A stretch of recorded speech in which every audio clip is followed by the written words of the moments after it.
Alright, today you're going to learn how to change out the regulator in the Skout Epoch PCP air rifle. As well, I'll teach you how to rebuild the regulator. We're going to take the regulator completely apart. The beauty of the Skout Epoch design is that the whole regulator literally is $59 to buy.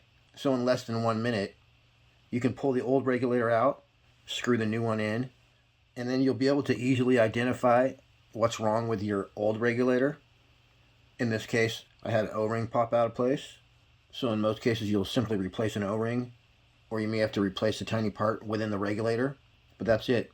Super simple, super well thought out. So as I'm learning more about my Skout Epoch, I'm just becoming more and more impressed. So today we're rebuilding and changing out our high pressure regulator. That's the one that you use to adjust your velocity in most cases. Your low pressure regulator can also be quickly swapped out and rebuilt. So I'll put a link in the description to the Skout Airguns video where they actually did that. And then if the time ever comes to rebuild mine, I'll go ahead and make a video. So first, because it's the quickest, here's exactly what you would do to swap out your regulator. And again, this whole unit right here is just $59. So if you're going to be competing with your Epoch Skout, obviously you would want to buy one and throw it in your bag just in case. So the first thing we're going to do is empty all the air out of the gun. And to do this, we're going to take the tool that Skout includes and turn the valve that's connected to the tank into the off position. Then you're going to take the bleed valve, open that all the way, and then check all your gauges should be at 0. There may be a little bit of air left in the receiver. So if you do see a little bit of pressure on that low pressure gauge still, go ahead and turn your gun on. Fire timer on. Take a couple shots until that's down to 0.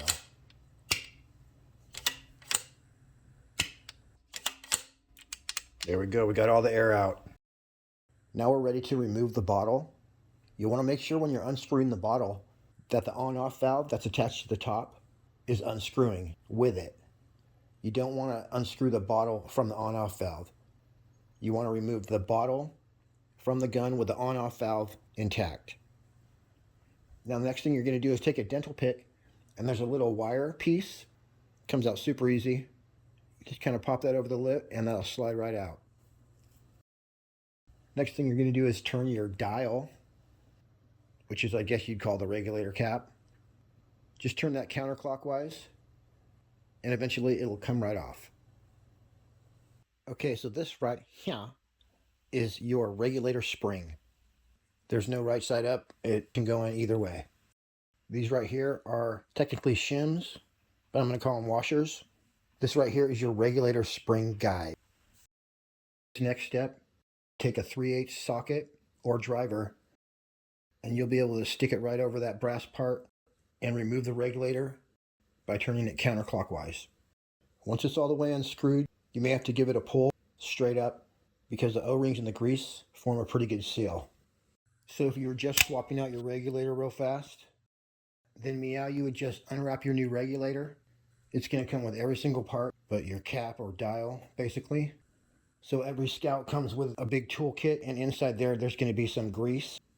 You're going to take your new regulator and put the grease around so that it's covering the O-ring and the little grooves next to the O-ring, but you're not lubing the portion in between the O-ring. Obviously, you may get a teeny bit on there, but that's okay.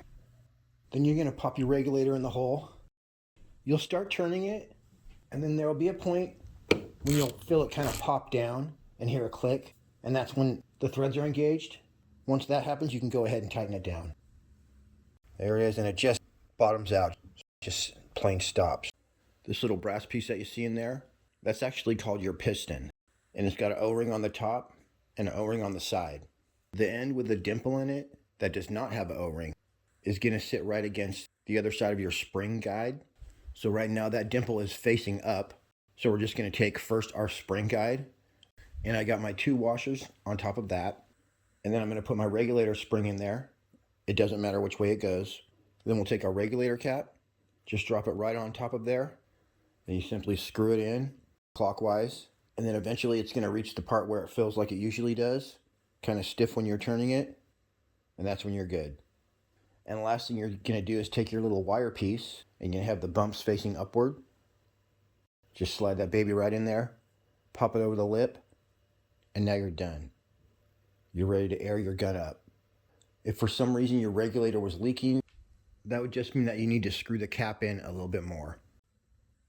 Okay, now we're going to go over how to rebuild your old regulator. All the O-rings in this regulator can be replaced with O-rings that you have in your O-ring kit, with the exception of, I believe, the one that's on the top of the poppet. But this little poppet with the spring is one of the pieces that you can order by itself for the regulator. I think it'd definitely be easier just to order a new piece. There will be a link in the description to all these items. Okay, the upper regulator components are going to include the upper regulator body, the poppet spring, the poppet seat, a retaining O-ring, and what I'm going to call a spacer. This big piece right here is called the regulator body. The lower regulator components are going to include the piston, the spring guide, 2 shims, the regulator's main spring, and finally what I'm calling the regulator cap or the dial. Starting at the beginning, you're going to turn the high pressure dial counterclockwise until you can completely remove it. Then you're going to remove the regulator's main spring, the 2 shim washers, and the spring guide. The instructional video that I watched showed that you would then remove this little brass piece with tweezers, but I was not able to do that.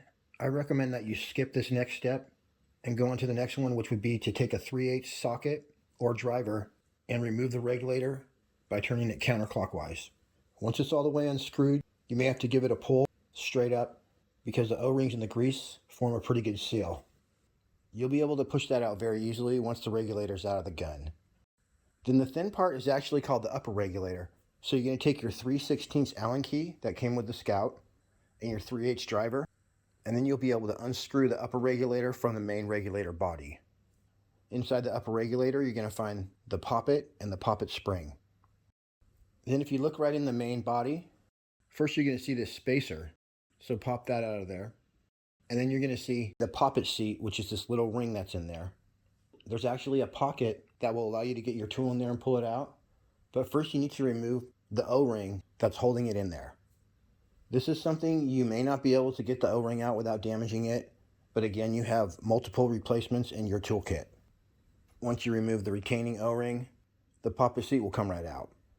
Now when you're rebuilding this, you want to inspect all the surfaces, especially of the piston and the poppet.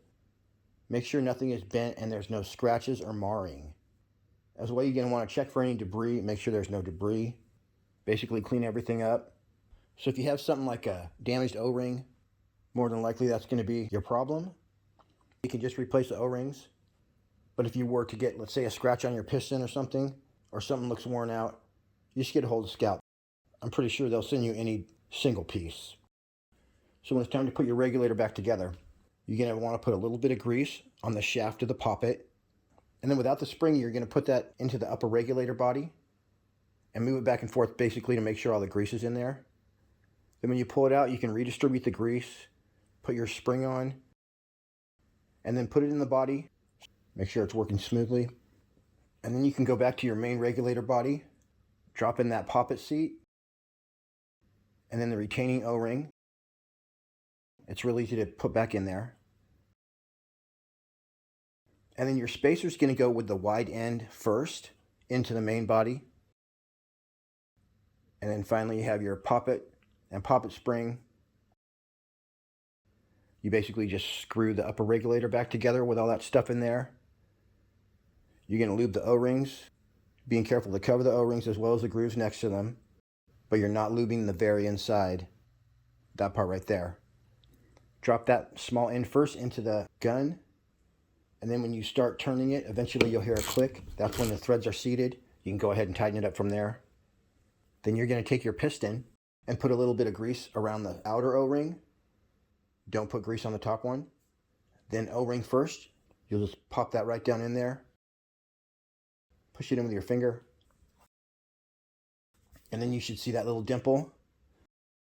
You'll put your spring guide face down on top of that. A couple washers.